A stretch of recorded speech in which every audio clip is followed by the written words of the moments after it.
Hello, everybody. Tyree coming all the way from Los Angeles, California, representing the United States. Yeah, so when we filmed this back in last November, so everything that happened in 2020 didn't happen yet. But in the United States, we have unfortunately a lot of black men get harassed by cops, and it's a lot of physical altercations and whatnot.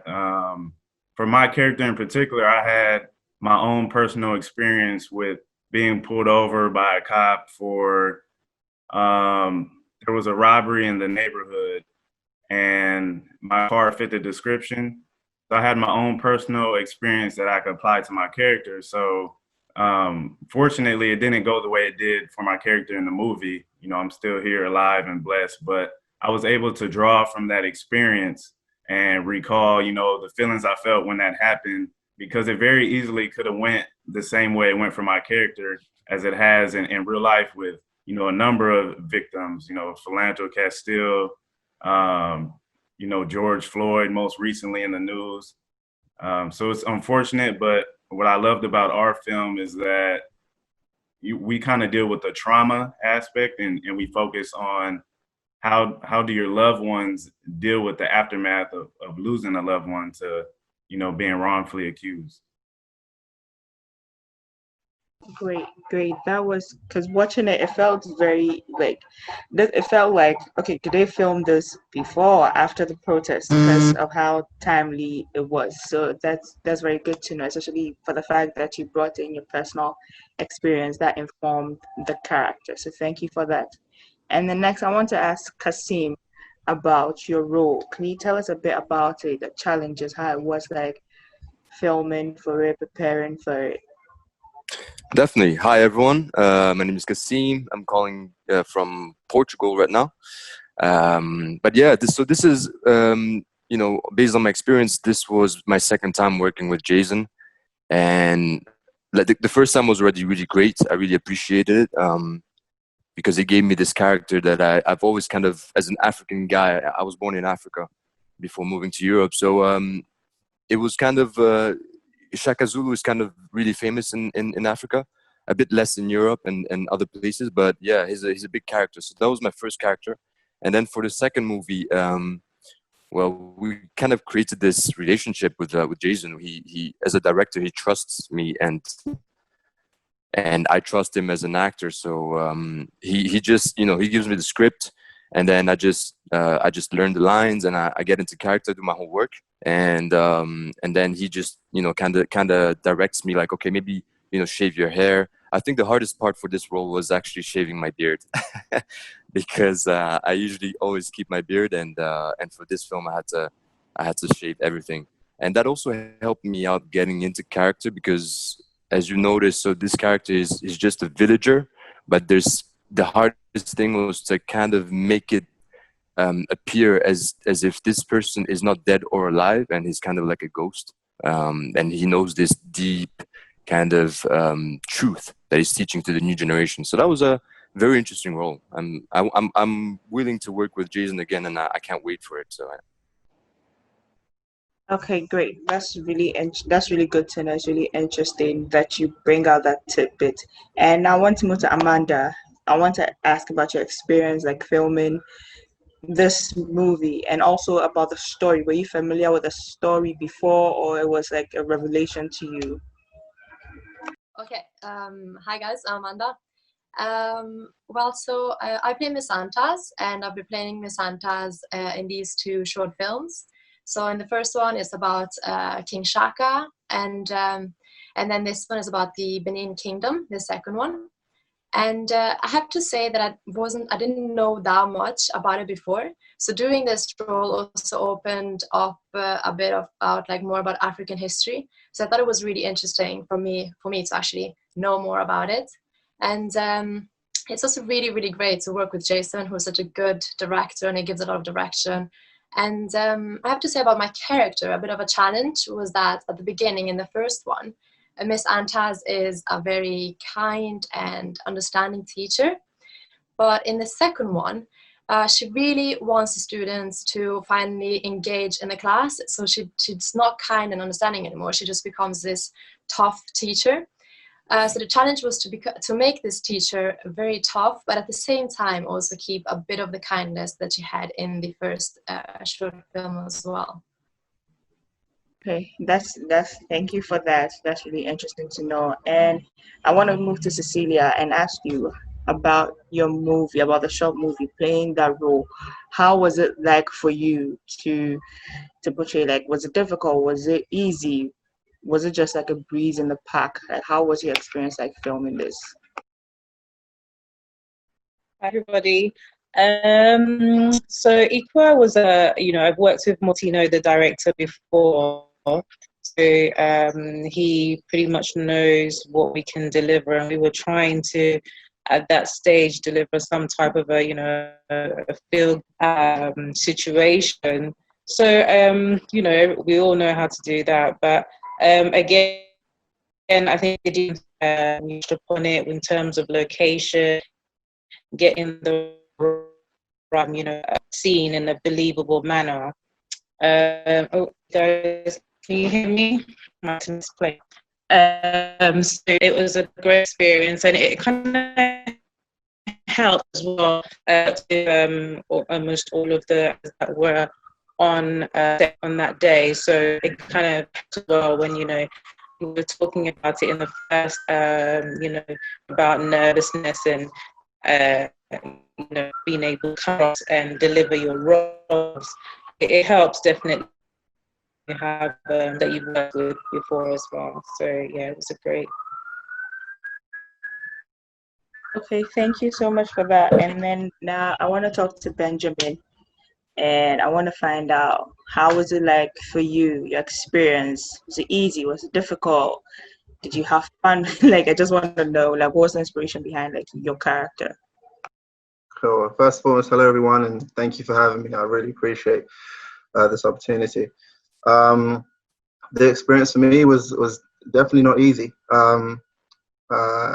Playing someone with bipolar disorder. And being from London, or being born and raised in London, and having to travel to Germany to film the short was a challenge in itself. And then living with the director prior to filming, and understanding all the nuances of someone with bipolar disorder and the different types of bipolar disorder. And then dealing with the challenges of not only getting into character, but dealing with the emotions on set. There were a few moments where the director himself broke down, and it was an intimate set. So I think as a whole, it was just immersing myself in it was the biggest blessing for me, because as I'm sure a lot of you guys can attest to, screen is difficult because you don't only have to do it once, you have to do it many times and stay in it. And so staying in that zone and going through the motions was definitely difficult, but I'm grateful for it. And I believe I've grown as an actor because of that experience. So yeah. All right, thank you so much for that, and especially like tackling mental health, because I don't imagine that it was easy for you to do that. So for you to portray it and then do that very well was great. So I want to say thank you for that.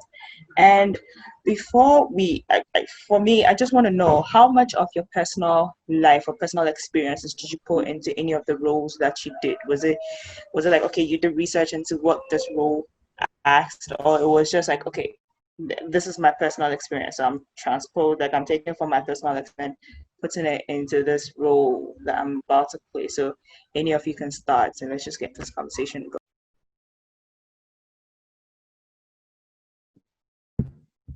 Well, I'll start it off. Like I mentioned before in the previous question, I have my own personal experience with this. Unfortunately, a lot of times, the earliest I can remember my first run-in with the cops, as far as just being wrongfully accused, I was about 16. Still a lot of racial profiling in America. It's a lot of, they personally attack African Americans out here. So growing up as a young Black man in LA, Unfortunately, it's something that being harassed by cops becomes like it's a normal thing. Like you see in Right. a lot of our movies and comedy shows, you know, we touch on that, but it's real life. It's real life out here. We always have to deal with cops in a negative light, and that's why, you know, we have all these protests now. I'm glad it's been so hopefully as we continue the Black Lives Matter movement, you know, we can push forward and kind of you know, put an end to all that, you know. Um, yeah, so that's my take on that. Okay, so Gideon, do you have any, like, for you, was it personal experience or was research into the character that you Yes. did? Yeah. Yes. It was more about researching, and no, the most fun part for me was the process and how I wanted to relate with every other character that was on board. You understand? I would let you understand the title of our short film. Ekwa means fade out, right? It's the local language here, Ghana word for fade out. So it's the process from when a child is born till he dies. Everything that makes a man.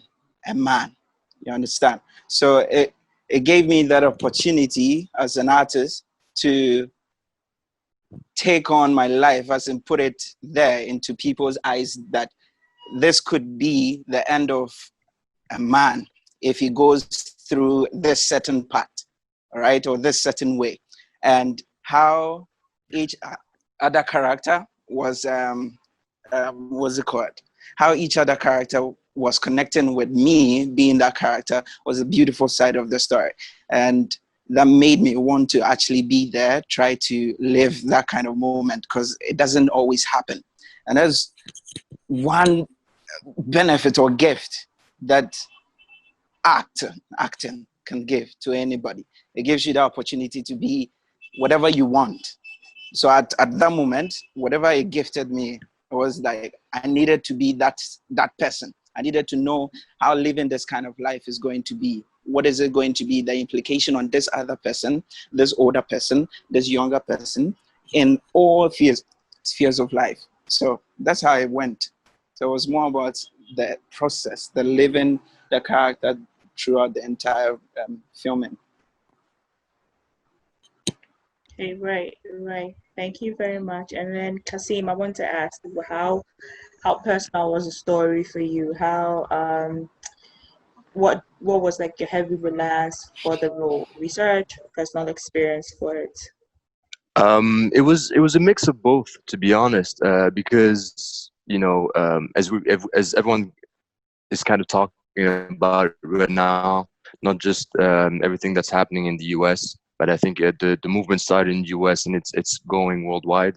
But and you know, growing up in the Middle East and growing up in Europe and in Africa, based on my personal experiences, I've also gone through not exactly like a hostile kind of thing with the police, but like just like racial questions and stuff. And so based on that personal experience and experiences, and then based on, you know, where I'm originally from, so Tanzania, Africa, and the whole thing was kind of, it started like from the emotional side of thing.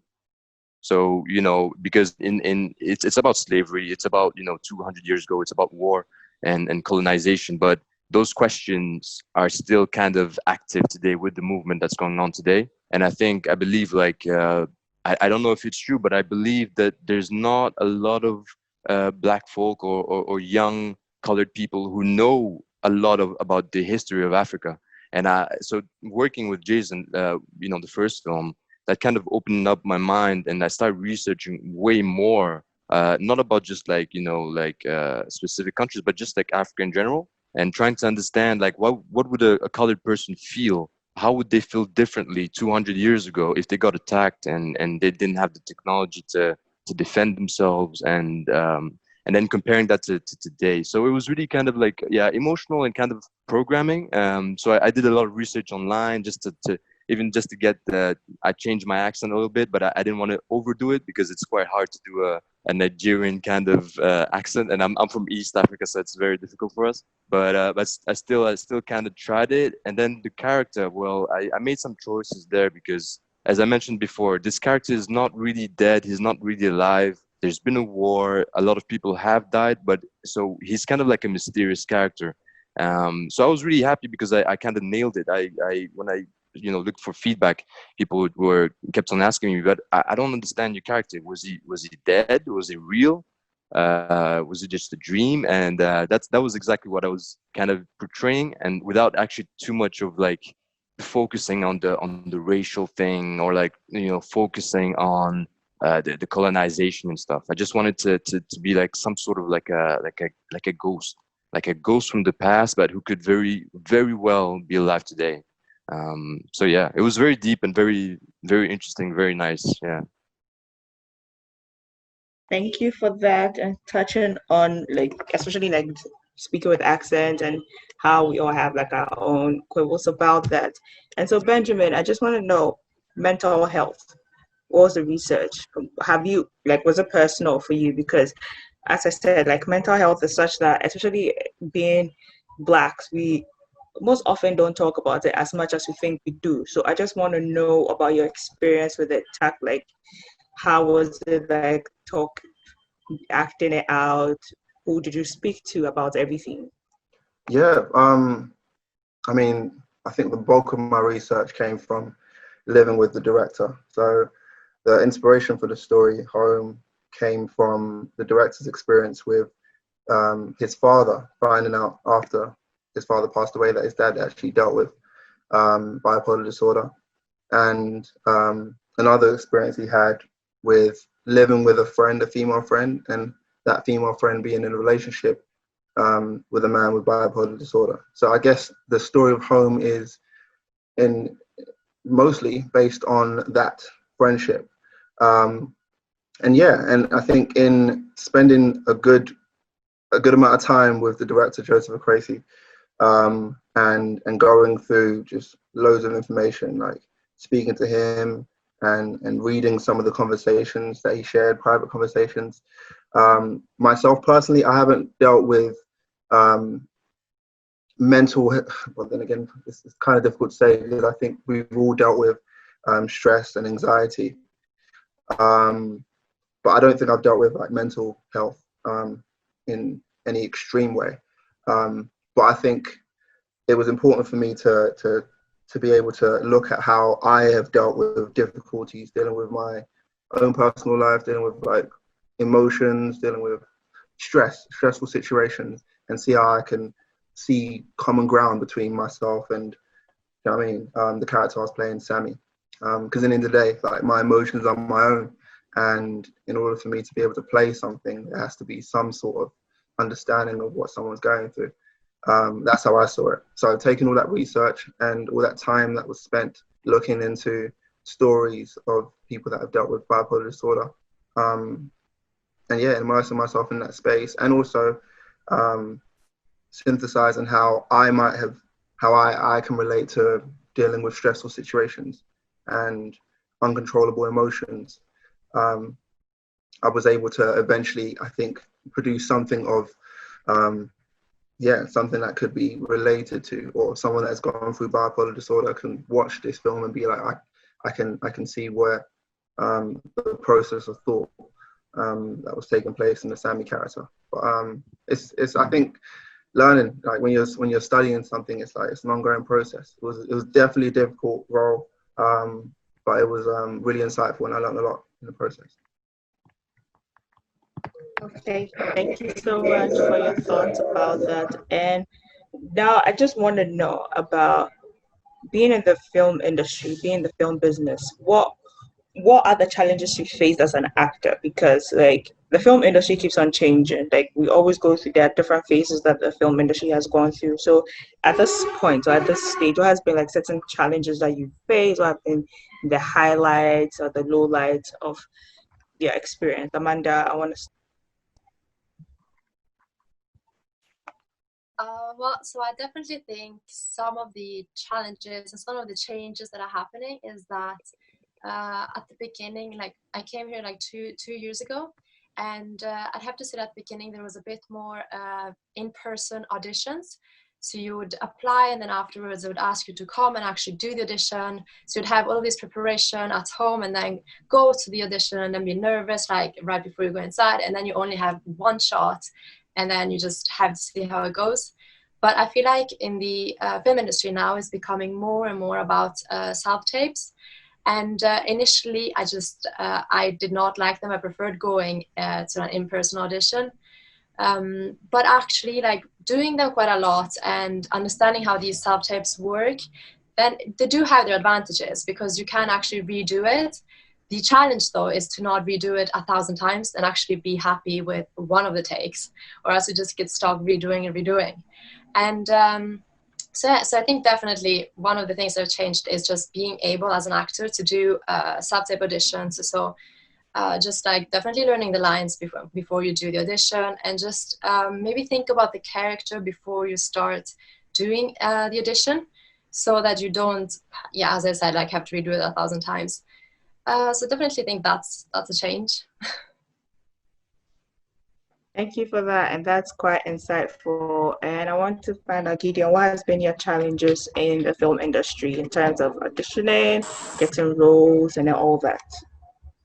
Okay, so I also want to understand the question. Should we take it from before COVID, pandemic, or I was actually going to ask how COVID has affected it, but you can take it from all that, because right now COVID has affected everything that we are all dealing with. Exactly. So what has been different? Okay. What is working for you now? Okay, so before, I think the normal thing to do was casting call or audition notice will be given, and then we will amass at the venue in our numbers. I mean, no social distance and all that. We didn't know any of that sort, but it was great connection. And then we go in as and when your time is up, you go to showcase what you are there for. But when this whole pandemic started, I would have to be honest. The audition, it hasn't been like how it used to be, as in the casting call. You don't get it. You understand? So now, this is what some of us, or the kind of friends that I know of, have been doing. It's about self-tape recording and sending to certain casting directors that they know of. All right. So just to say that, okay, so the pandemic generally has affected production. It has limited, of course, so many things that we were supposed to do, so many productions that were scheduled for 2020. It has been in archives now. I don't know when COVID is going to be gracious enough for our people to come out and start production again. But the little that people are making out of this is, I think short films, they are thriving very well. And that is what is, and me generally, I have this very soft spot for short film. I think before you do your very bigger feature, as an artist, this is a platform for you to keep yourself sharp. You understand? This is where you get to still work on your craft each and every time. And since it's a short film, I think I would just throw this out there to people, I mean, production heads and all that, to just be doing short films the more, to help us here, because we don't get the whole bigger feature movie or feature length movie audition course any longer. But I think one or two is in there so far. So that's how it's been. So we just get self-tape, we send it to people that we see as casting directors or other directors as a whole, or you keep one in your archives waiting. Whenever there's a casting call, you just send it through. Okay, yeah. So it's interesting you bring up like the COVID pandemic, because actually like acting is such is because a collaborative effort, and the fact that we all don't act in isolation. You act with other people, even well apart from like one man shows, but everybody acts with someone. So this COVID has sort of made us all go back and look at how we are going to approach films moving forward. And this is, I want to ask Oris, because I know you did the acting masterclass earlier. And so what do you think, like, the new way for actors? Because now you can't do casting calls in person. So you'd have to be able to communicate your emotions of via screen for those people who are doing casting calls via Zoom or via Skype. So what are your tips for those actors? Because we are all trying to still get work in these times but still be safe.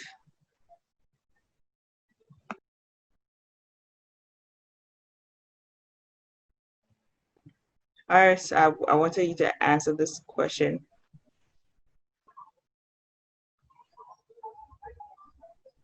Hi, we can't hear you.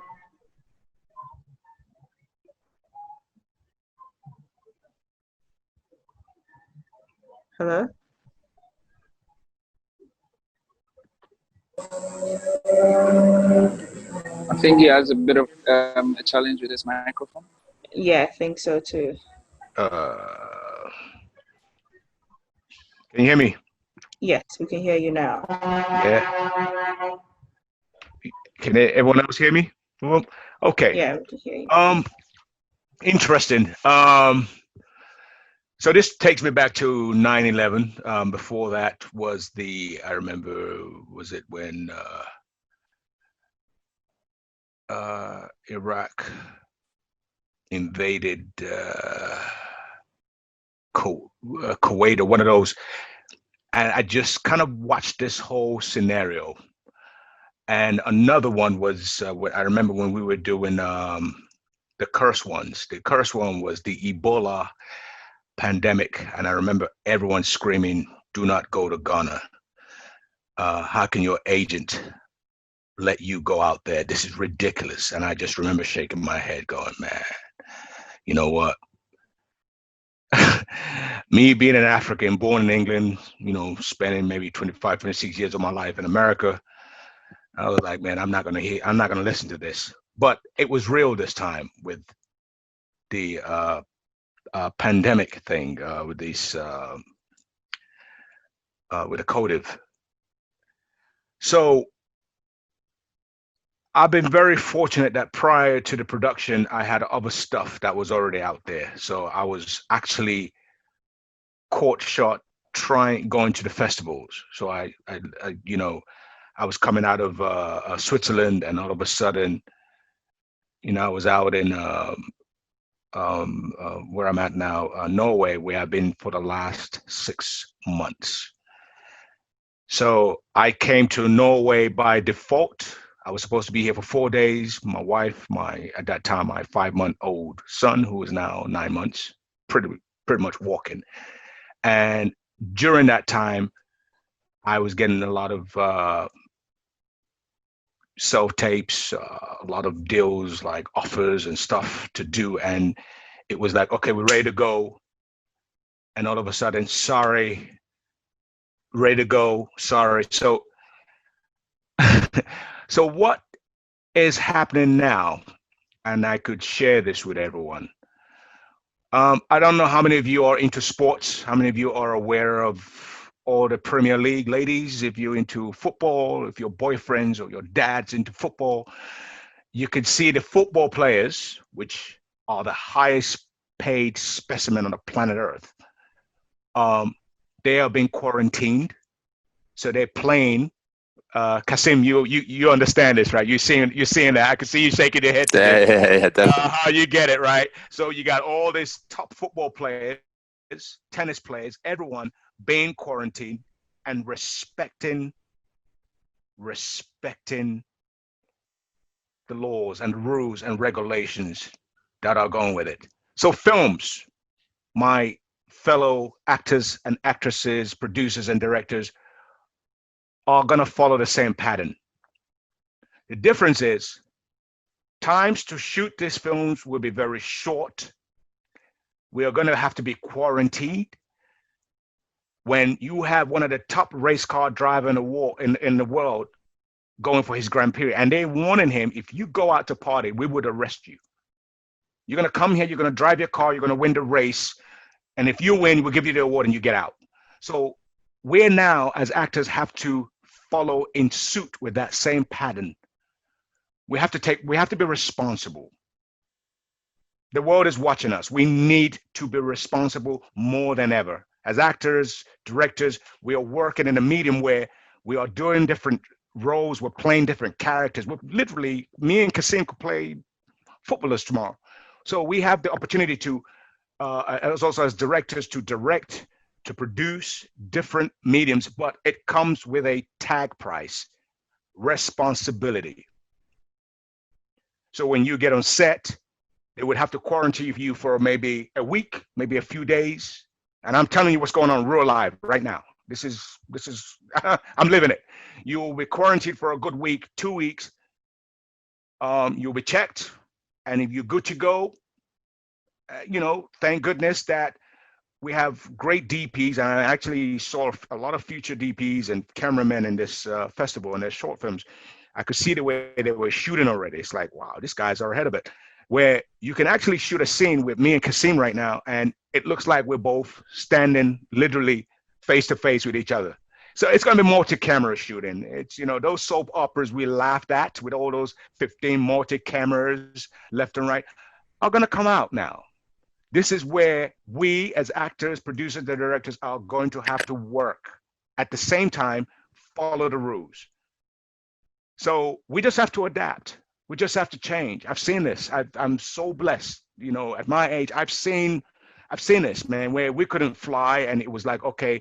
Or for example, recently, I just did a audio book, and this is something a lot of our fellow actors here should look into. Get into audio, get into voiceovers. You can do these things now, literally at home. Ship it in. So there's a lot. Your self-tapes is your greatest gift. But the thing about self-tape, even though you're doing them, you still got to do the work when they bring you on set. So you could do all the 1,500, 10,000 takes as much as you want. Respect it. Really, really, really respect it. We can't, because people, they're not, especially now more than ever, people's mindset is so wide open. And also, forgive me for saying what I'm about to say. I think the pandemic was one of the greatest thing that ever happened. It opened up this whole thing with Black Lives Matters, all lives matters around the world. Talking about racism, man, I've seen it, been there, done it. Don't even want to get into that discussion. I've had to literally tackle a couple of police officers in Paris who stopped a couple of my Moroccan friends in the 90s. We're talking about in the 90s. Throwing them up against the wall and me saying, hey, man, that's not right. Or, my train trip in Berlin to Hamburg, and the police officer kept coming back and forth and looking at my passport. Like, listen, I got a British passport. I mean, you can't fake that. Coming back and forth. On the 7th time, I turned around, and even the people sitting next to me was like, yo, leave this young man alone. This is in the 90s. So we can go there. But one of the thing about this pandemic, it really opened up our sinuses. It's really putting all of us in check where we need to be, because I think for a long time, even in the movie industry, a lot of us were a bit complacent, very, very complacent. So right now, we just have to follow rules. For the first time, we are going to have to follow rules, because we're not only going to affect actors. If we don't follow those rules, we're going to also affect our family members, our kids. So we just have to keep the spirit. We have to really be positive, really, really be positive, and kind of use this time to educate ourselves film-wise. Really, really educate ourselves, understand the film industry more than ever. This is a good time for us. It's a reset. So I'm really confident from the depth of my soul. We are going to be incredibly well. Actually, we're doing it now. Here's this beautiful independent film festival. We're in it. So, to ask the question, here's our answer. We're in it. Let's just keep going. Okay, Iris, thank you so much for the insights you just shared, because like it's opened up, you know, a whole avenue of like opportunities, because in every anything that happens in the world, people have opportunities and will take advantage of them. So I think it's now left to us to try and figure out what the opportunities are for us. So I want to talk to Bless because we haven't really spoken to Bless Fortune, and I just want to find out about your role, because it was very interesting, especially since it was about a folktale that's very common to Ghanaians and by extension Africans, about the spider. So I just wanted to find out, how was it like playing that role? I really doubt if Bless is on the line because she was complaining a little bit about sound challenges that she was facing, but I don't know whether she's back online about. I am Iman. Okay, sorry for speaking for you. Sorry. Yes. Okay. So thanks again, and I've been having challenges with my network. I'm sorry, I'm late. Okay, it's nice meeting you all. Well, my role was challenging because I was called to come for casting. That's what I was told, just to come for casting, and I got there and I'm asked to act. That we are shooting. That's what I was told. We are shooting. I'm not coming for casting or anything. I'm just shooting. And they gave me the script there and there. And for a moment, I was confused. But as an actor, you always had to be ready. So I just took the script. I gave myself some time. Then that was it. It was a bit scary from the beginning because I was not prepared. One bit. I didn't know what I was even coming to do. And we're supposed to shoot within an hour, and that's how it happened.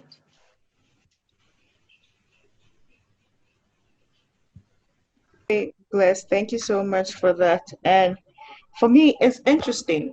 So, what are the stories that you would normally say no to? Like, what's the story what's the role? What's the story that if you're told that, okay, this is the role, you say, no, absolutely not. I am not touching this with a 10-foot pole. Tyree, I want to start with you.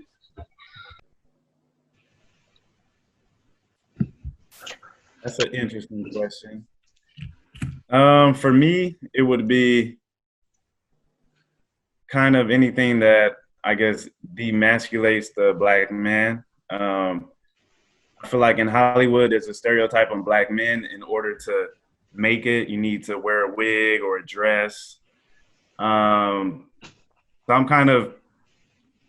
I'm not comfortable with those type of roles, you know, for that reason. Like, I don't want, you know, to have to portray a man that is a cross-dresser or, you know, wears a wig and makeup.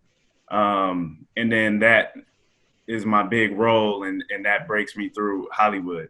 You know, I want to break that stereotype, and it seems like they always try to just demasculate the Black man in Hollywood. So my thing, I'm more about telling stories about social injustice, like the movie January 14th. Like, I love that role because it creates awareness. And when you create awareness, that will begin to spark change. And that's what I'm about. And what I see so far with this film, you know, we filmed it last November and it's been accepted to, I believe, over 10 film festivals.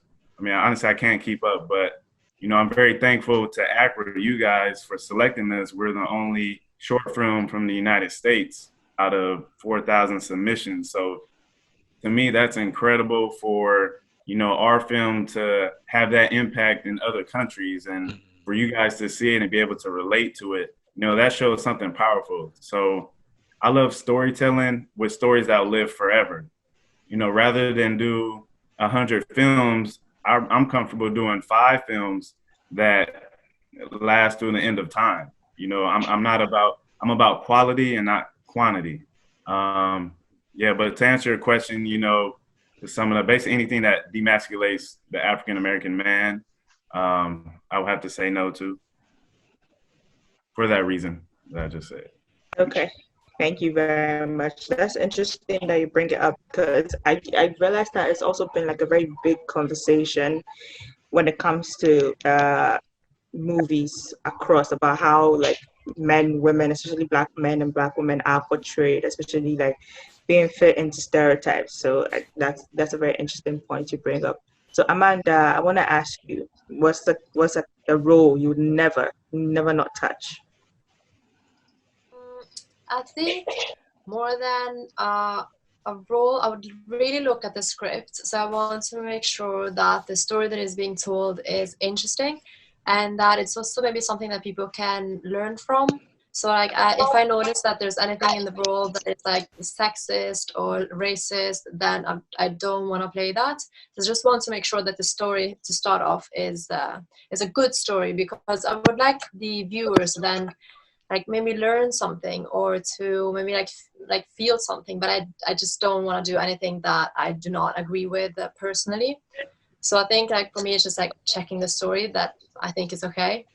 And so in terms of roles, I'd have to say that I'm quite like open, trying different kind of roles, because I'm still like in the phase that I feel like I'm experimenting which kind of roles I prefer playing and which roles I don't like playing.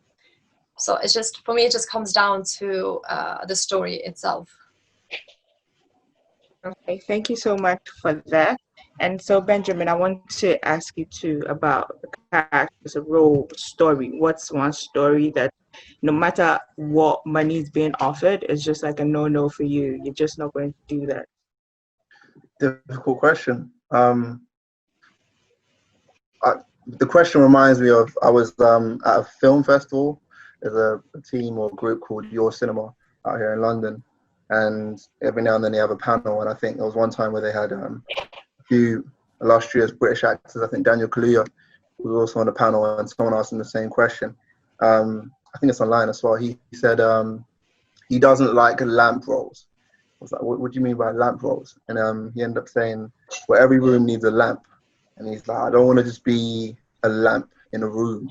I wanna have a role that isn't just something you can just throw at me.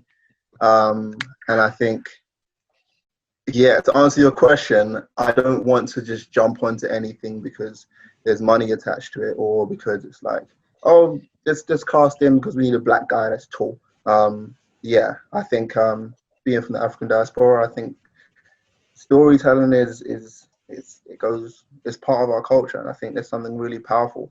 We have a powerful responsibility in telling stories, and so especially in this time with the internet, where everything is going out there, and wherever you're looking for, you can find it. And I understand that as an actor doing what I love, I'm also influencing people under me and kids coming. So I think understanding that responsibility. The question I'm answering is the kind of roles I will take, and I think in answering that, I'm answering the question the kind of roles I won't take. Basically, I understand my responsibility as an actor, as a storyteller, and I want to invoke change. I want to provoke thought, and I want to challenge norms in my craft. And I think anything that just feels like a stereotypical, something that is just being given to me that lacks thought, and that doesn't necessarily push positive change, is something I might, consider not doing. But it's difficult. I'm early in my career, really early doors, so it's hard for me to say I won't do anything. I won't do this, I won't do that. But I know the kind of roles that I'm interested in doing. Okay, that's interesting that you say that. Gideon, what about you? The stories that you wouldn't take, the roles you wouldn't do. What are those ones for you? I think basically it is as Mr. Sapon said. I wouldn't also jump on something stereotypical, just as, and then even if it is racist, it will come down to what Amanda said earlier. I would have to look at the script, see the thoughts of the director, see the whole drive force of the whole film, and look at it like, okay, because I'm also at a very what's it called, very delicate part of my career, where I would also want to learn or take on so many roles, be versatile, try to put myself in every other person that I could possibly be. And so I think it's very difficult now to say I want to do this or I want to do that. But I think what would be the case will be when I'm given the thought or the concept or the script, I'll be given that privilege to go through, or a choice to say yes or no without being justified as being obnoxious or trying to choose between. I think, yes, it would have to be like an entitlement as an actor to be able to say, no, I cannot do this or I cannot do that without being objectified.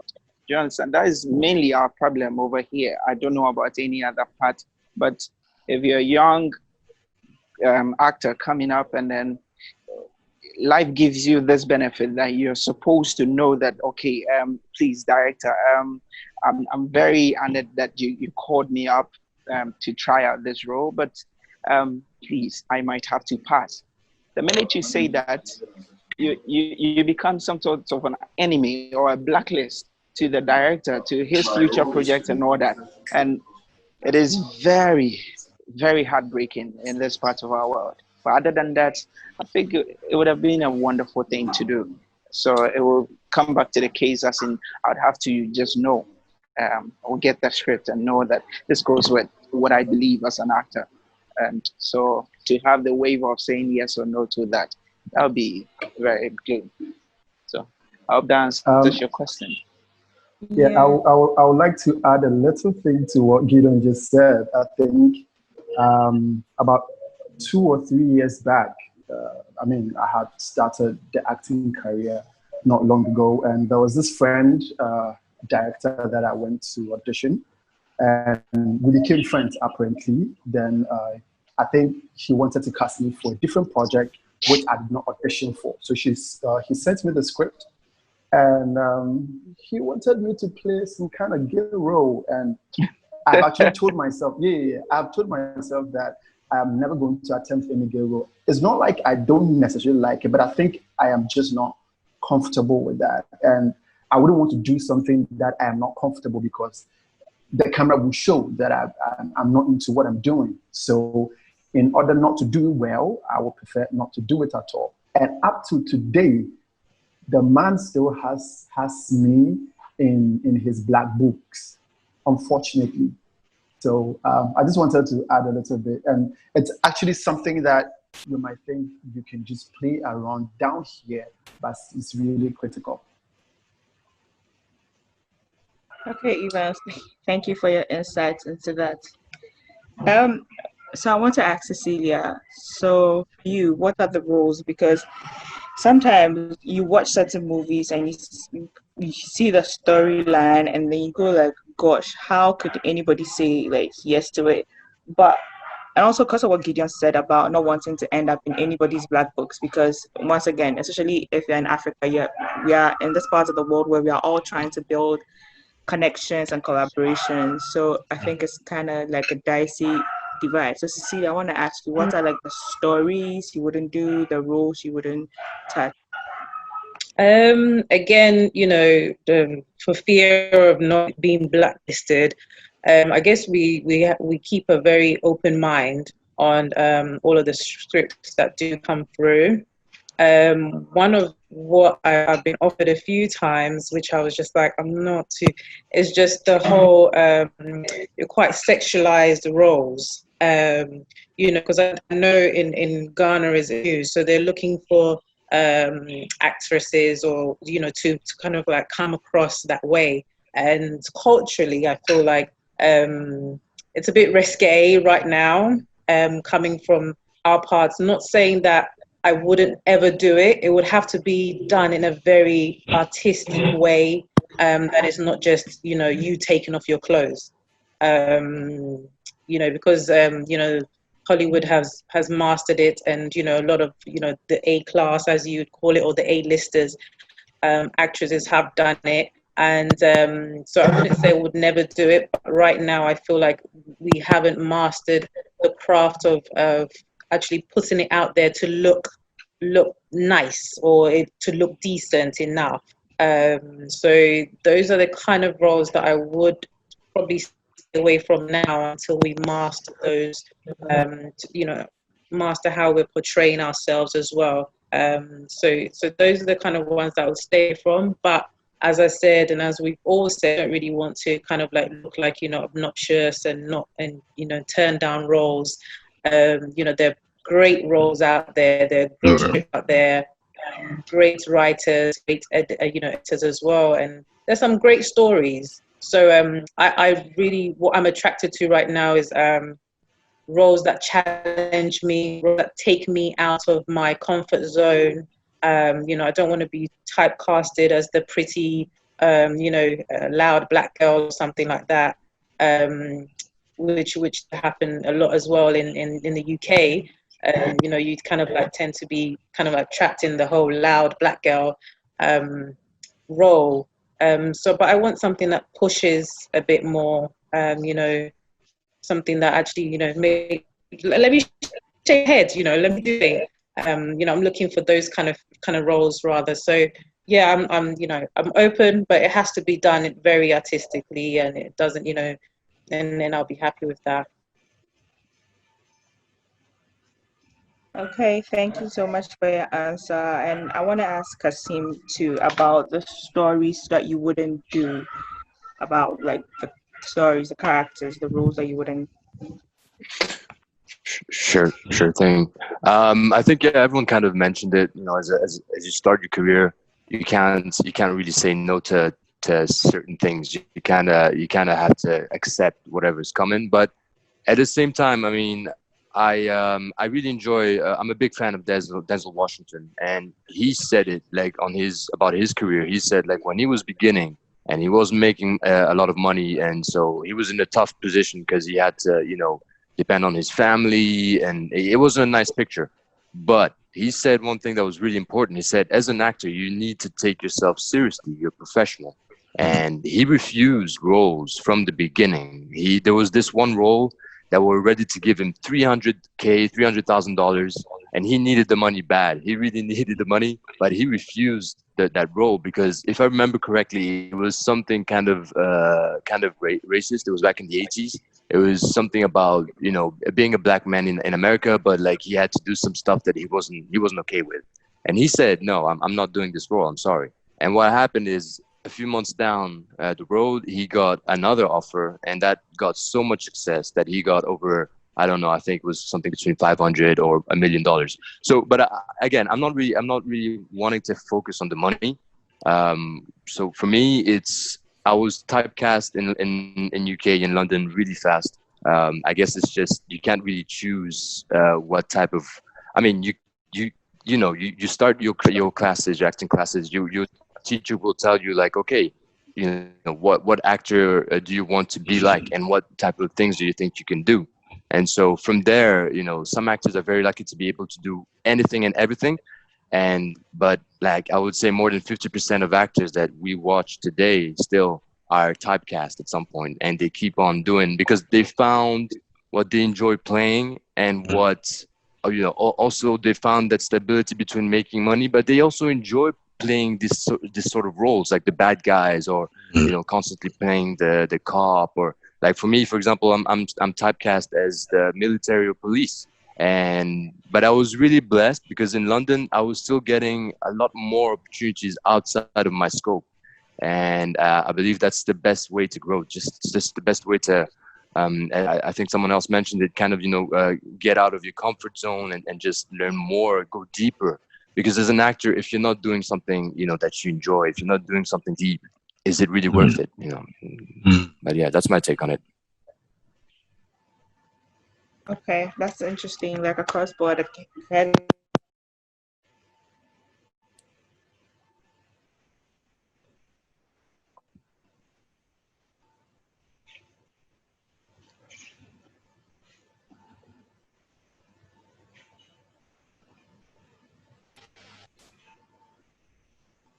If are you okay?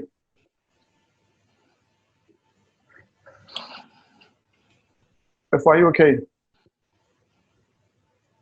Sorry about that. I think her network is giving her a break a little bit, but I want to pick it up from her end. Probably we can just delve a little bit. Are you back?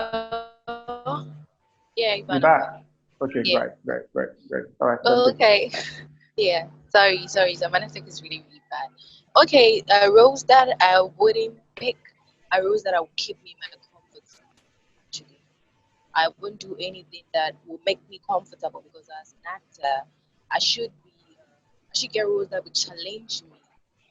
So, for example, I got a script that I had to go completely like naked, and I told the director I wasn't interested, and he was angry at me. Like Gideon and Ivan said, they have you in your black book.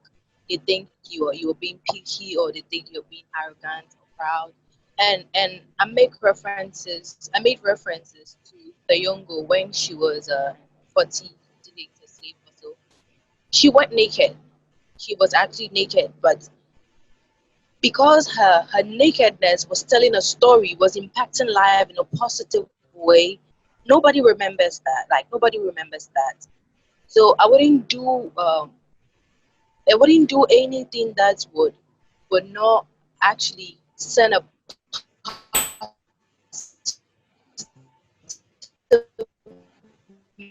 message,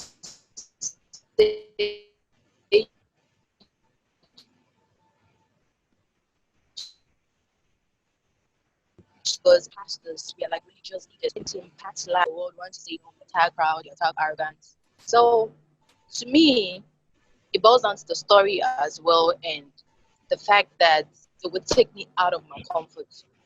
Once I can see myself, less fortune in a character, I don't think I'll take such a role. I want to be challenged. I want to think that help people send a positive news out there. For someone to see and go, I watched this movie and I was blessed. I watched this movie and it is about me, you know. So yeah.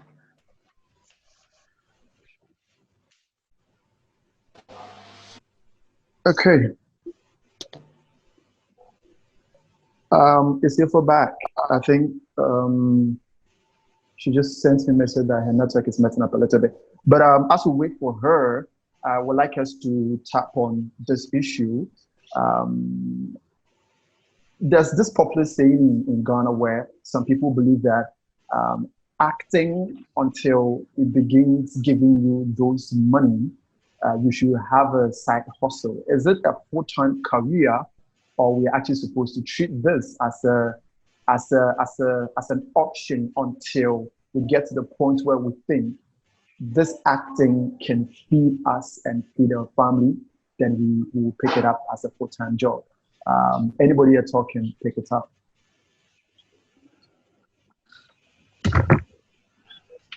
Well, in this part of our world, we don't have like Ghana like this. We don't have like acting schools, like structures put in place like we have in London and America, where you can actually go to school and be an actor, have a degree like as an actor. So in this part of the world, it's quite difficult until you get to the top there and you're being paid well. You can't really rely on acting to feed you and your family until you get there. Even people, big actors who are in Africa, like in Ghana, to be precise, they have other businesses because acting here it's not fetching money like it is in other parts of the world. So in this part of the world, like Ghana to be precise, there's no way you can actually rely on acting alone as an actor. As an actor, I think you should be an entrepreneur because if you're actually working for someone, so you can do what you love. So you have to have your side business, then act as well. That's the way you can survive as an actor here in Ghana.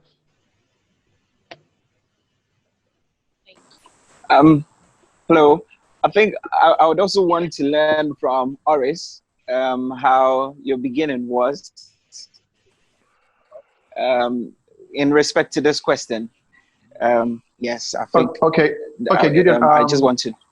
Yeah, Gideon, I would like us all to pick our stand, then he will wrap it up for us and tell us Okay. exactly All what we right. will need to do in situation or a moment like this. Sure. Right, right. Shall I Okay, go? so yeah, Benjamin, you can pick up. All right. I think it's a bit of a balance. I definitely think make sure you can feed yourself. Make sure you can look after yourself, or you can, because if you can't make your way to the audition, I'm living in London, if you can't get public transport to get to the audition, then you can't get the job. You can't do what you love. So yeah, be smart. But I do think it's a balance, because I think when actors, as creators, when you make this acting thing, this gold dust that you need to attain, sometimes you get yourself in a position where you're kind of subservient in the room. And I've realized that having that kind of I don't know, like this lowly, I mean, it's important to be humble, but finding yourself in a position where you almost see yourself as below the opportunity can also be just as toxic. And I think ultimately we've only got one life. And so I think it's important to understand that we've got so many things going for us.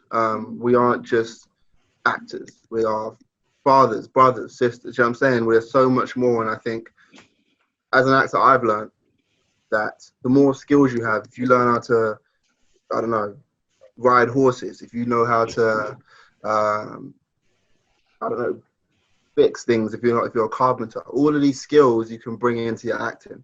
And I think when you have that kind of mentality of, you know what, I am skilled in many different things, and I also use acting as a way to express myself, then I think you're in a much more powerful place. I've seen a lot of actors, you know what I mean, become really depressed because there's no acting coming through. It's been a whole year. They've got some of the best agents, and it's like, I haven't heard anything all year. And they get into a really depressive place. And I'm learning that actually now, especially with things like the internet, like I've got in COVID, in quarantine, I've used this time to write. I've used this time to build relationships. You know what I mean? And so now I'm in a much more powerful position when it comes to my craft. And so, yeah, ultimately, I think there's a balance. I think it's not just, you know what I mean, don't do nothing and go for your dream, but it's not completely ignore your dream and you know what I mean, become an entrepreneur because acting ain't paying. Yeah, I definitely go ahead. I agree with Benjamin. Just to piggyback, you definitely have to find balance. But like in America, you know, it's a hustle, it's a grind. You know, I'm early in my career. You know, I still bartend, I personal train. Like I gotta make my money to support myself until acting can. You know, you have a job to support your dream. So when you're first starting out, you know, you could do background and make some money, background acting. But with COVID, you know, the game has changed. So it's going to be less background acting, or they may eliminate it completely. So now what are you going to do? You're just going to wait and hope, you know, for that gives you your breakthrough. You know, you just got to learn how to hustle and grind and figure out your way. But that doesn't mean you stop acting. Like acting is something that you need to work on every day in order to perfect your craft. Like Denzel Washington, he still goes to class. Leonardo DiCaprio, like they're still studying no matter where you are in your career. So, you know, acting is something that, like the top athletes, they train every day. LeBron James is in the gym every day. Michael Jordan, you know, the late Kobe Bryant, they were working on their game every day.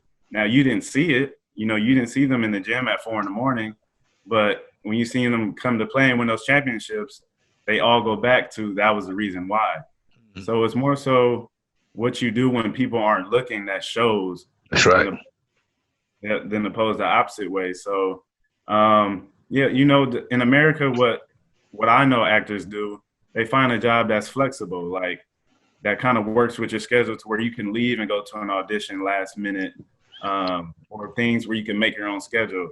And now with the internet nowadays, like you can make money just doing videos, silly video. Well, in America at least, funny videos, YouTubers, you get paid, sponsorship. So there's so many ways to make money in America to where it will allow you to kind of pursue your acting career, or you hit a major commercial and the residuals will kind of carry you through and support you. But yeah, that's I like what Benjamin said. He made some good points.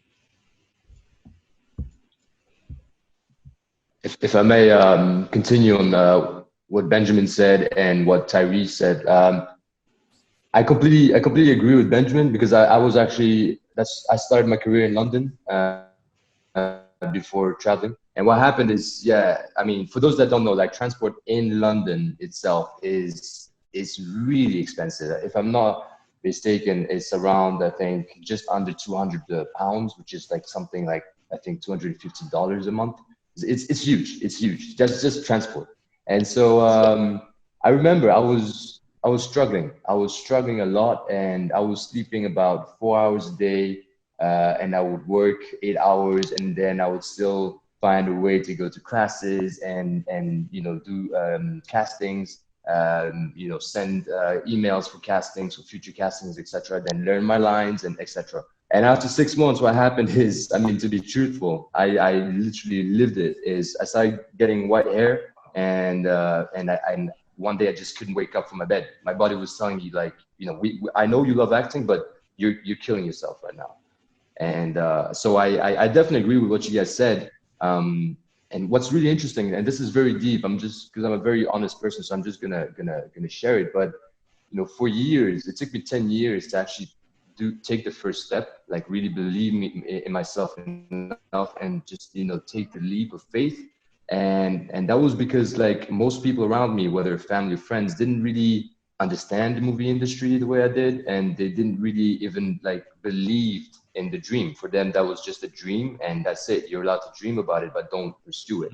And so I had to wait a few years until I was old enough to say, you know what, I'm gonna follow my heart. I'm just gonna go for it. And so even right now, what happened is I haven't done any acting since October. But what's really interesting is I was a musician before, and before COVID and all of this stuff, I didn't have enough time to play music.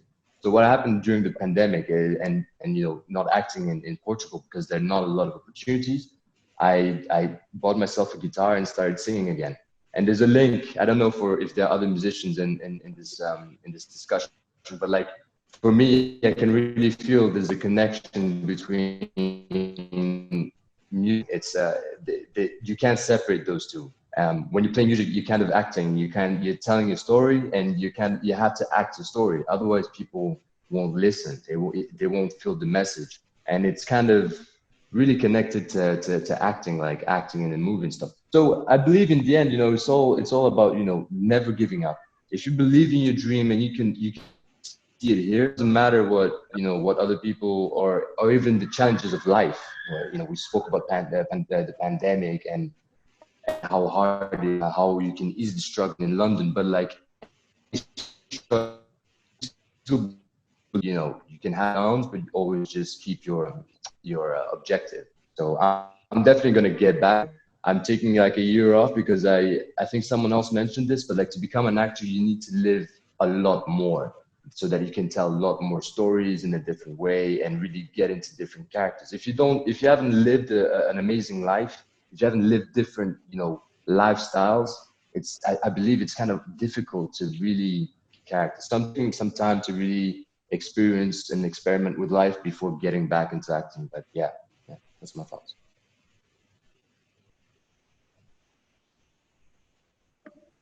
Okay, thank you so much for that. And I'm back.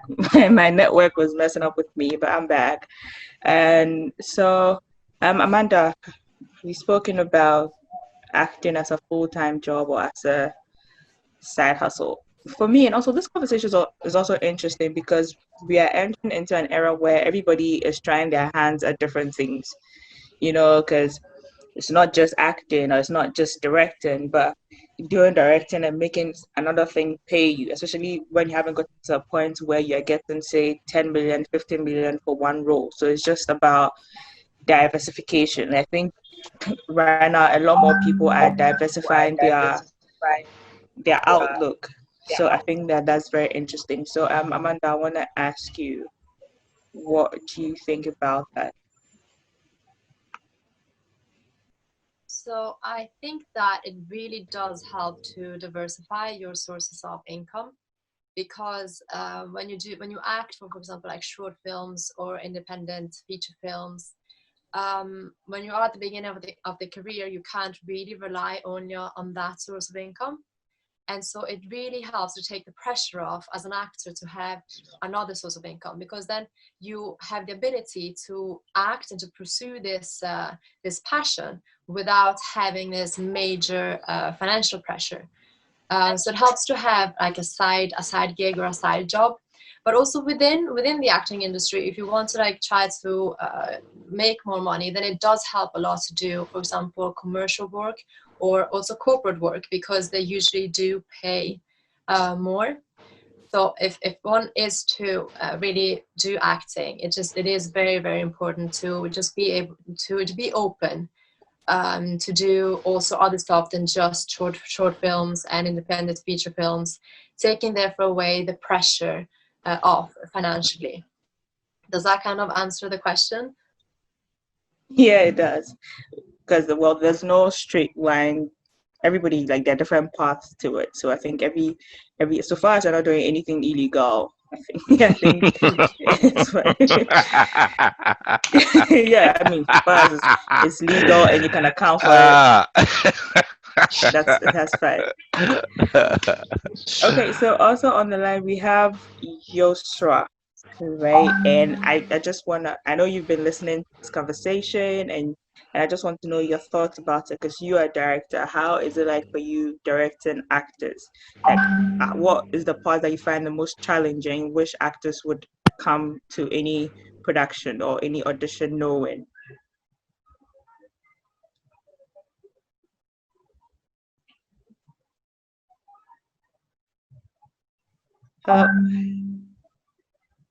Hello, we cannot really hear you. Hello?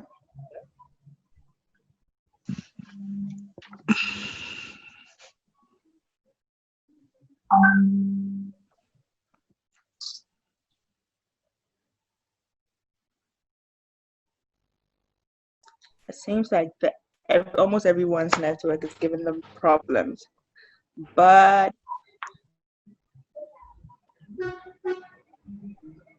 hello, Yosra, Yosra, we can't hear you, but can you hear me? Okay, so we'll try and sort that out.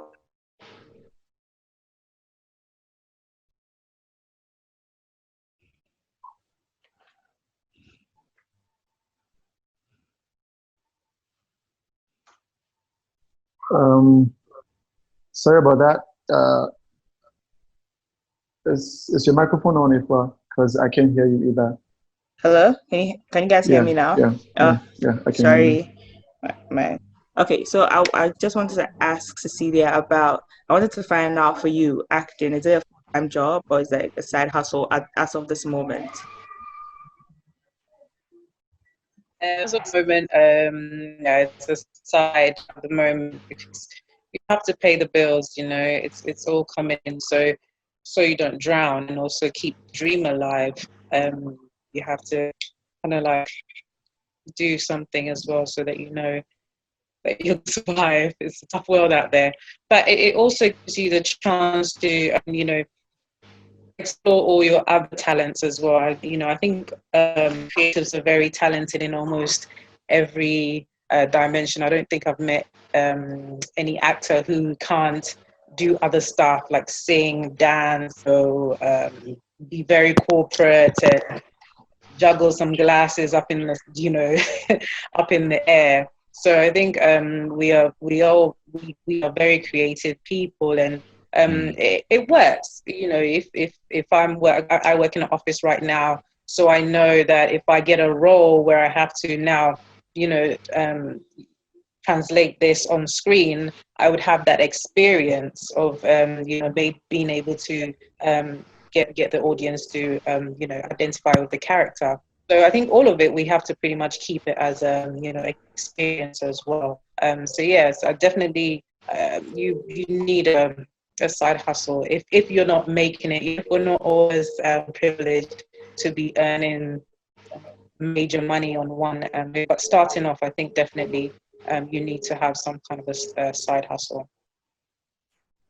Okay, thank you. So we are getting to the end of this our conversation today, and talking about acting as a side hustle and also as a full-time job, it highlighted one thing that COVID also brought up, especially when it comes to payment, because all of a sudden people are complaining about how they couldn't afford to live their lifestyles, and because they were paid actors, like especially if you work in television, you are paid per episode, and then since COVID suspended production, it kind of felt like there was nothing to do. So I think that as creatives ourselves, we have to look at like the long-term plan so that we don't live from one paycheck to the next paycheck. Because the major thing COVID has shown us is that nothing is permanent. Things change so much, and you also have to be on our feet so that as they change, we're able to adapt and we don't fall down by the way.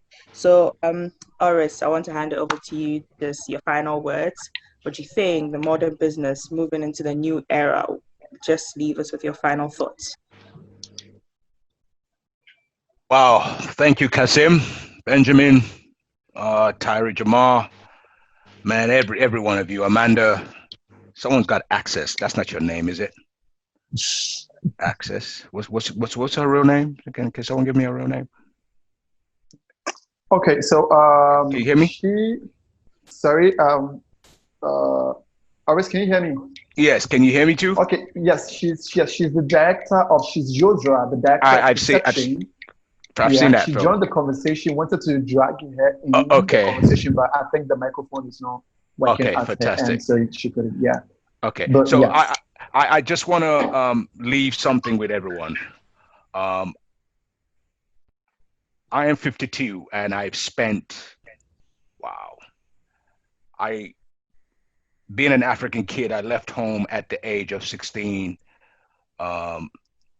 moved to New York at 16, chasing my dreams. So I came from a breakdancing background, rap, hip hop. That was my world. Going on tour with the likes of people like Public Enemy and even appearing on their album as a kid. She watched Channel Zero. I was able to lend in my voice. So the reason I'm saying this is I remember along the way, at that time, I wanted to be an A&R in the music industry. You know, I was already at 16, 17 looking out for my future. I can't break dance for so long. At 16, 17, 18, I'm already thinking that way. I got to diversify my portfolio, as Cecilia said. You got to diversify your portfolio. And I was getting the elderly people around me saying that, bro, you got to diversify your portfolio. You got to exploit your talent. And so I tried out A&R, and on my way to that, I was shot 7 times. New York City, bang, bang, bang. So I was in a coma for 3 months. Coming out of that, fast forward, coming out of that, 93, 94, my world changed. It took me to almost lose my life in New York to move to Miami, where I started my journey as a bartender. I was serving them drinks, serving them foods, making those commissions as I served those foods. When a photographer appeared and looked at me, one of the biggest photographers out in the fashion industry, said, "You should be modeling." I said, "No, man, if I'm going to do anything, I want to be an actor." He said, "Yes, that's great.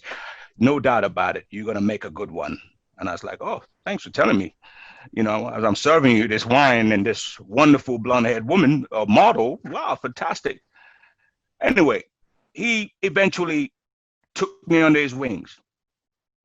And this is something I would advise all of you young people to do, is to find that mentor in your life, someone that you really, really trust. Because if I stayed home as a kid, trust me, I won't be this actor. I'll probably be one depressed guy in a business that I hate. Because I could tell you how many lawyers and doctors who are actors, they quit their profession to become actors. This is how powerful this industry is. This is how bad people want to do it. But you got to diversify your portfolio. So I'm going to take this back a bit more. So this photographer took pictures of me, sent me out to Paris and Milan, where I started modeling. Along the way, modeling in South Africa is where I landed my first TV series. Ran for a couple of years, called The Adventures of Sinbad. I wasn't speaking.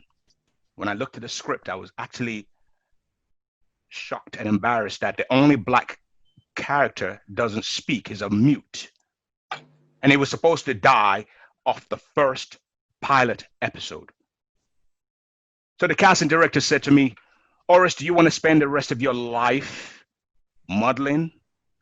How old do you think you could model till as an African man? This is in South Africa. This is the week Nelson Mandela was in power.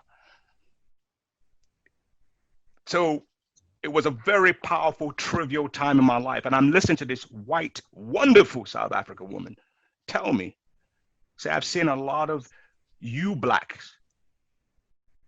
You go for this golden dust and diamonds, and when it doesn't work out, you suffer, your family suffer. And I actually I didn't take it as an offense. And one thing she said, you need to be open-minded. Don't be arrogant. Don't be too proud. Just because you're traveling the world, modeling and doing commercials, deep down, I know in your heart you want to be an actor. These Hollywood producers have come to you in South Africa where they're about to shoot. And this is before any of the shows ever shot in South Africa. They approached me based on my commercial and modeling work. They didn't know that I am a trained actor behind closed doors. They didn't know that. But I was happy to be doing that at that time. Like Kamal Kasim is saying, I was happy to travel. I was like, man, I got many years ahead of me to be an actor. I moved to LA when I'm ready. When I saved, watch this. I said, when I saved the amount of money. So every years after years, I'm doing those fashion shows. I'm in Milan, I'm in Paris, I'm doing the campaigns. I'm, just doing what I can, just grabbing it all. So coming that route from New York, getting shot in the music industry, I was already angry. I was a young, angry man, and I just like, you know what, whatever. I don't care. It was an opportunity, but it was my calling and I didn't know it. So it was in South Africa where a casting director said, I would like, Oris has been requested for by a couple of producers from LA. I thought, yeah, right, a joke. Then seeing the script, I don't speak. And the reason I'm going to talk about this whole opportunity thing is I know, and I could say this, a lot of my fellow young actors right now, some of you here, you're just starting out. You will get opportunities and you will shrug your shoulders and go, what? Me? Why? Me, the only black guy gonna do this, dehumiliate? You know what I did? At that age, I was able to sit down with the producer and director. I said, why is it that the only black guy on this show doesn't speak? You know what they say to me? If you know where most of your big Hollywood stars that you look up to started and how they started, you would understand. Take this opportunity, explore it. Let's see how you do in the first episode, and we'll think about it. I was a bit upset because it was just one episode. So I kind of walked away, whatever kind of attitude. And right after that conversation, I was supposed to fly to Milan. It's 95. I was supposed to fly back to Milan to make that easy, quick hustle modeling money. Lost my passport. They called me as I was at the airport. I hope you haven't taken off back to Milan. So this deal was on a Thursday night. Fast forward on a Monday morning, I'm at the airport ready to leave. They call me, hey, the producers really, really like you. They want to work with you. I suggest you take it. This will be a key to your future as an actor. Trust me. Take this shot, explore this shot, exploit it, give it everything 100%. Okay. Guess what? Landed a job, got on set. When they sent the tape, the film, we used to use film back then, not what we're using now. Even TV shows were being shot on films. When they shipped this whole thing back to LA for viewing, guess who had the highest score from the audience? That black dude that don't speak. That was the beginning of my career. The show is called The Adventures of Sinbad. And I went on from that to do many things. Now, what would have happened if I had that arrogant, uncohesive state of mind? If I say, you know what, I don't want to do this. The only black dude in here. F you people. I didn't do that. I sat back, I meditated, I thought about it. Not only did I get past the first episode, I became one of the series regular based on the pilot. The Hollywood Reporter had a review on me. Look, again, I was a mute. So it's beyond being a mute. I had to learn it took me into places. I explored the character. I really exploited it. Sign language, everything. And you know what? At the end of the day, I got a free school and a university out of that. I didn't go to no degree to act and all that stuff. You know, Juilliard, forget that. Lambda in London, no. I left England at 16 because you know what? The opportunities were pretty dry, were pretty slim. I would have been breakdancing on the streets in London for the rest of my life. But my point is, never give up. Never be ashamed to hustle. Never be ashamed to serve them dishes, sell those wines. Never be ashamed. Now, with the Codiv, we have the opportunity to do podcasts. There's a lot of money out there, people. I was very fortunate that from 16, I knew how to hustle. It's about the hustle. Now I met two of my biggest idols in the world. I'm not going to mention their name because this is not what it's about. I don't like to drop names. I could care less. I care about us, all of us here right now. That's important to me. And they said, yo, you're lucky. You're part of a generation. You could model, you could do commercial. Man, you could save your money, get into real estate. God damn. I wish I was you. And this was in the 90s. I wish I was you. And I'm like, brother, look at you. You're supposed to, what? No, but he had a point. And this is the point I'm going to take to all of you here. You all of us, even now more so than ever, at 52. And I'm looking at you guys. Oh, I see gold. I'm so sorry. I see gold. Get your hustle on. I'm keeping it real with you guys. You could play that guitar. Hey, I could produce music. You know I have a jewelry company. I design jewelry, and not cheap jewelry neither. And you know how I got into that? I was with a daughter in 2002. And after my very big movie, sometimes in April, on HBO, I didn't feel like working in the film industry anymore. The stuff I saw in Rwanda really messed me up as an actor, but in a positive way. I needed time to reflect. I just played a movie where 1 million Black people were slaughtered in a month. Come on. Forget the police beating people in America. No, in this day and age, in 94. So coming out of that, I was introduced to a jewelry designer. And it was just to sell jewelry. I went from selling to creating. And years later, as part of my thinking, my wife and I, 5 years ago, opened our jewelry company. So I can afford to sit back when someone sends me a script that makes no sense. I look at the script. I give the writer a call. I said, can we meet for coffee? Now, why do you want the character this way? And we negotiate. So when you get scripts you don't like, negotiate.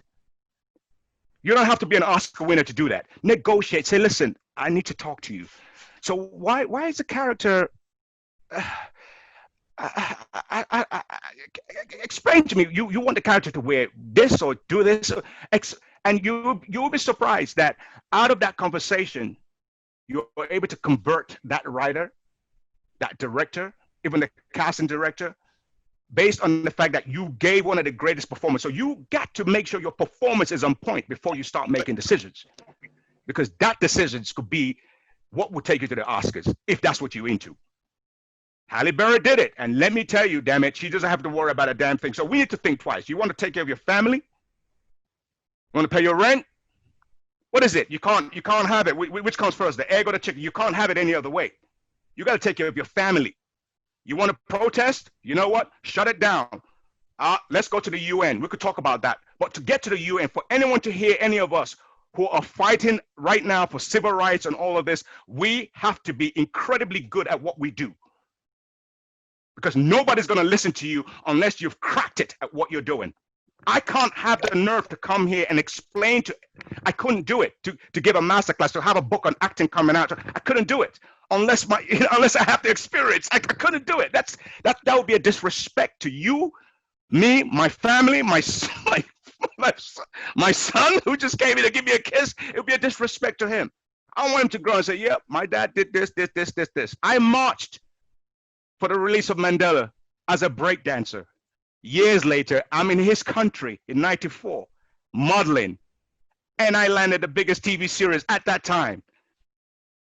Hey, man, you see, as Kasim say, life is full of experience, so take it. Take those journeys. Please, I beg you, take those journeys. Take those journeys. And you know what? Everyone's journey is the same, is not the same. Everyone's journey is different, but you are only you. It's only you, Cecilia. It's only you, Evan.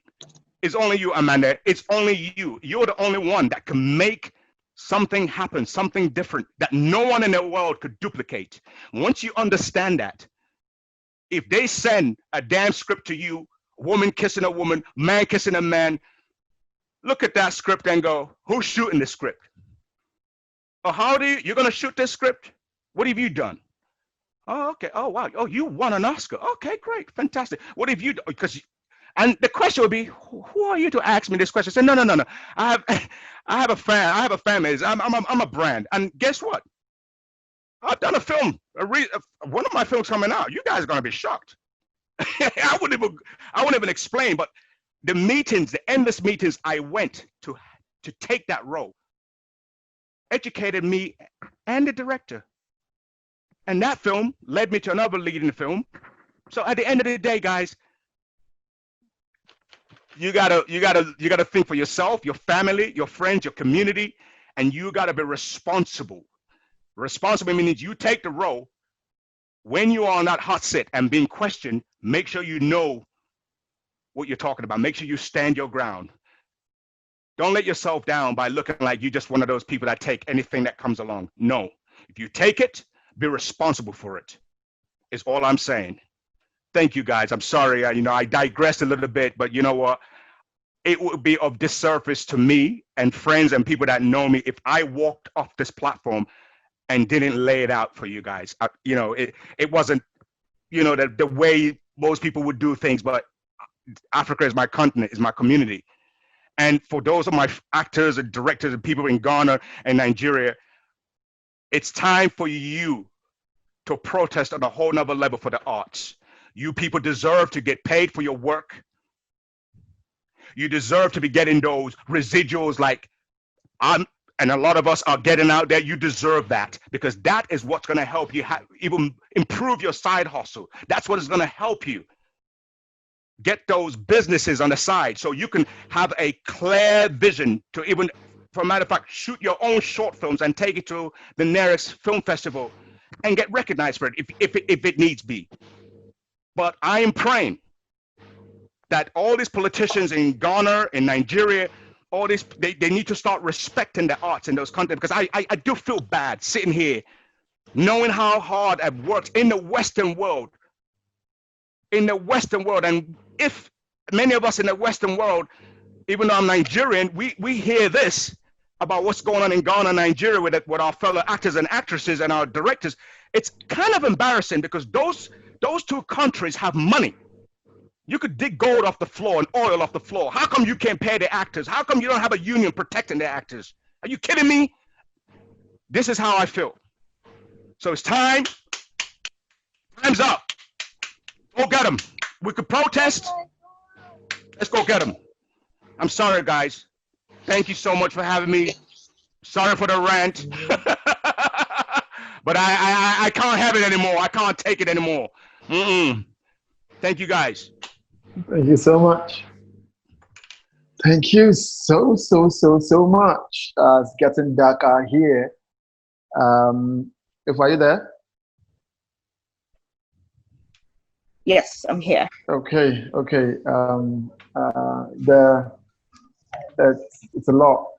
If I'm supposed to say anything regarding what Orisa said, it's a lot, and there's no lie in every single thing that he has said. I'm sure a lot of people are watching and listening, and they will pick a cue from whatever is being discussed here, so that we will do what we need to do. Because I think we've been waiting for a very long time, and I don't know how long we're still going to wait, but I believe that the time is now.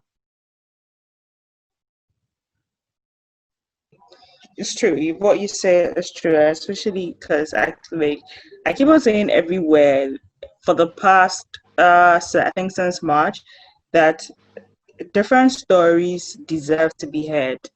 It doesn't matter. Different stories deserve to be heard, and right now we're in a space whereby people are listening, and if people are listening to you, you kind of have to come correct, even if the story won't make sense to 90% of the people. 10% it would change someone's life, because for many of us, we saw one movie or we read one book, and it changed how we looked at certain things, and we can do that for that. We are like 7 billion people on this earth, and like no matter what you do, there'll be someone somewhere that will see your movie and be like, you know what, this has changed my outlook.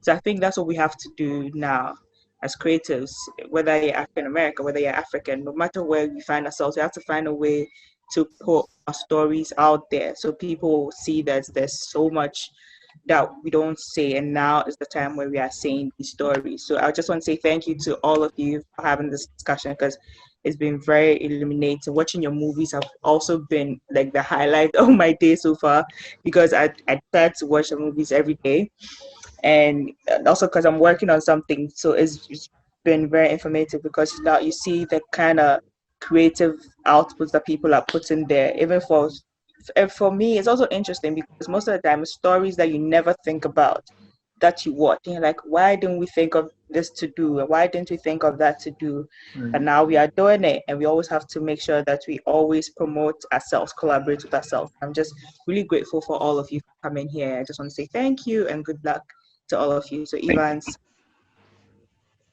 Okay, I think I don't have much to say. I think I just want to say how grateful I am for all of us to be here at this point in time. I think for the sessions we've had so far, this is the longest one, and I think it still feels like we still have more to go.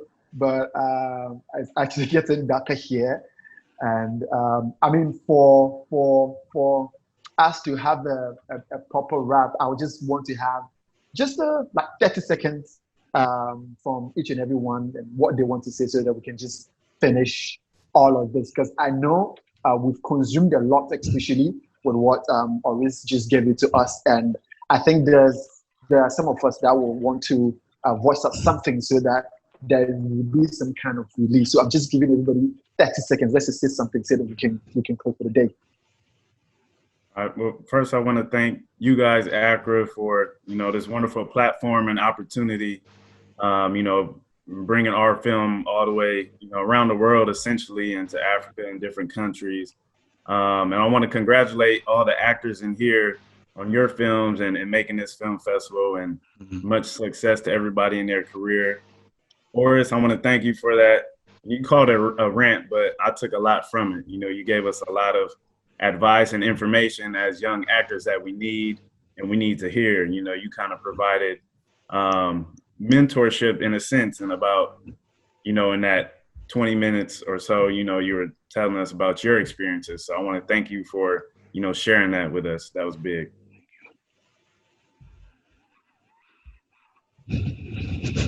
Thank you. Again, you know, it's been a great experience talking to all of you as well, and you know, kind of like seeing, you know, hearing similar, you know, situations, or you know, similar experiences from all of you around the world. Again, Oris, it's a great pleasure to be here listening to you. It wasn't a rant; it was, you know, it was very insightful. It's good to hear as well, you know, because everybody has a story, and sometimes you think that, oh, you know, my story is so sad, or my story is too heavy, or you know, so it's good to hear that there's heavier stories out there. So regardless of what you're carrying, you can still make it. Thank you. So thank you. I say making this happen as well. It's a great pleasure being here to you know, taking part, and congratulations to everybody as well. Okay, I just want to say thank you, Ivan, for putting this up. Thanks for bringing us together. Like, I'm speechless. I'm really speechless. I didn't know what to say. But I've learned so much, and it looks like I've been someone just woke me up from my dream. You know, like everything already said. Like, I'm not knowing this is the reality. I thought I knew a lot about acting, about how to take roles, about our lives as actors, but like, he has really opened my mind. I think that's what I want to say, and be grateful. And to everyone here, you guys are amazing, and I've really learned a lot from each one of you. And thanks again, Ivan. I'm really humbled, and thanks so much. Yeah, I just want to say thank you for the opportunity. Honestly, humbled and honored to be on this panel with such amazing, talented creatives. And yeah, Oris, I'm inspired. There was a moment where I had to go and, do you know what I mean, like, and just kind of like, I was pondering on everything you were saying. And yeah, at one point you were my age, grafting away like I am. And so, yeah, I'll definitely take your words on my journey, and the journey continues. I hope we could all somehow stay connected. But thank you so much, and I hope to, I mean, inspire you in the same way you've inspired me in terms of how I pursue my career moving forward. So thank you, everyone. It's been a pleasure. All right. I want to also say thank you so much to Accra Indie Filmfest. Thank you, Evan, for bringing all these amazing creatives here. And thank you to each one of you for sharing in with whatever background you guys are coming from, and allowing us in. One bit, it cannot be overemphasized. This is so big for being on this platform. And I want to also thank Oris. This was the voice. This was like a moment that spurs you on for you to go for something bigger. And thank you again for being a voice, understanding where some of us are coming from, the West, Ghana, Nigeria, whatever we are going through as creatives. I think for somebody big as you, being able to talk about this, we appreciate this. And it's not something we take as in so little of. This is something so big for us for being the voice now. We appreciate this. Thank you so much for everybody here. God bless you. Thank you.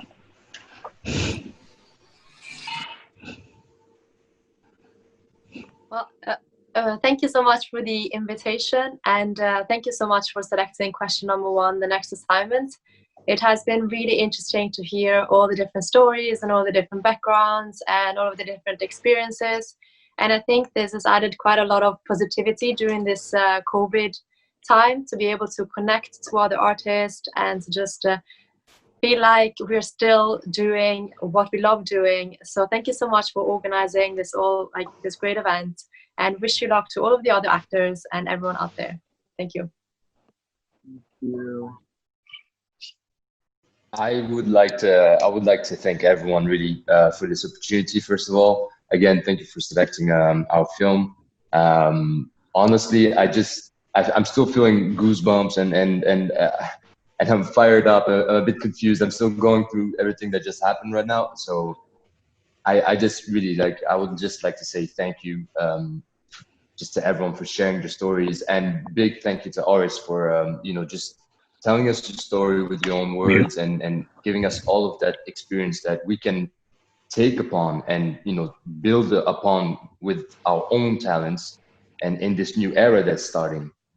It's very interesting to hear such an experience, and I just hope, man, I hope we can all stay connected somehow, or maybe even get to work together in the future. We never know. The world is a small place anyways. Yeah. And but really I feel so much love right now. So yeah, just really thank you very much, guys. Really appreciate it. Thank you. Yosra, can we hear you now?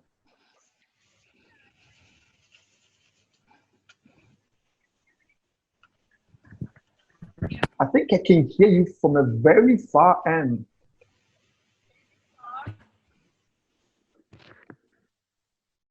I can hear you from a very, very far end.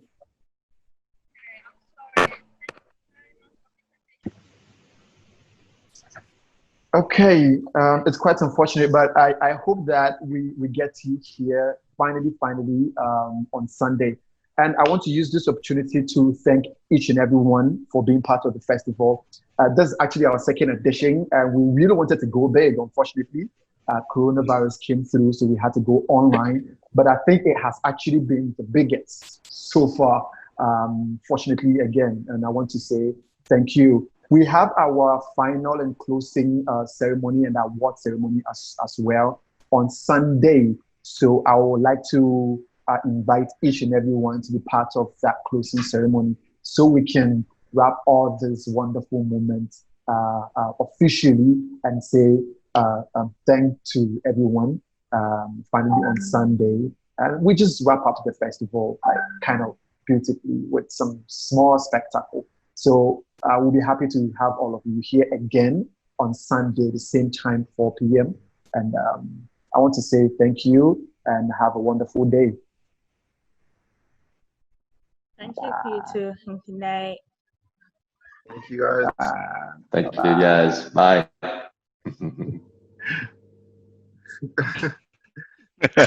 Thank you. Thank you.